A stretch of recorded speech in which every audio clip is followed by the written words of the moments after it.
రైతు సోదరులందరికీ నమస్కారం అండి. Welcome back to our farming YouTube channel. మనం ఈరోజు వీడియోలో అయితే ఈ మన పత్తి పొలంలో అయితే ఈ విధంగా పిందెలు అనేది రాలుతున్నాయి. సో దీనికి కారణాలు ఏంటనేది ఈ వీడియోలో అయితే తెలుసుకుందామండి. ఈ షార్ట్ వీడియోలో అయితే వీడియోని చూస్తున్న వాళ్ళు లైక్ చేయండి, కొత్త చూస్తున్న వాళ్ళు ఛానల్ని సబ్స్క్రైబ్ చేసుకోండి. వీడియోలోకి వెళ్దాం.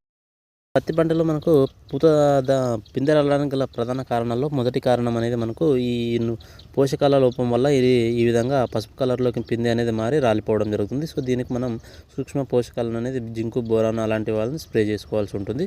సో రెండో కారణం వచ్చి ప్రధానంగా అయితే మనకు ఈ పిందె దశలో మనకు పురుగు సమస్య అనేది అధికంగా ఉంటే కూడా ఇది పిందె అనేది రాలడానికి ఇది ఆస్కారం ఉంటుంది. సో ఆ విధంగా కాకుండా మనకు ఈ తేమ శాతం అనేది పత్తి పంటలో పూత దశలో అధికంగా ఉన్నా కూడా మనకు తేమ అనేది ఎక్కువై రాలిపోవడానికి ఆస్కారం ఉంటుంది. అలాగే తేమ శాతం తక్కువైనా కూడా మనకు ఈ పిందె అనేది రాలడానికి ఆస్కారం ఉంటుంది. కాబట్టి సో పత్తి పూత దశలో ప్రధానంగా అయితే చాలా జాగ్రత్తగా అయితే చూసుకోవాల్సి ఉంటుంది.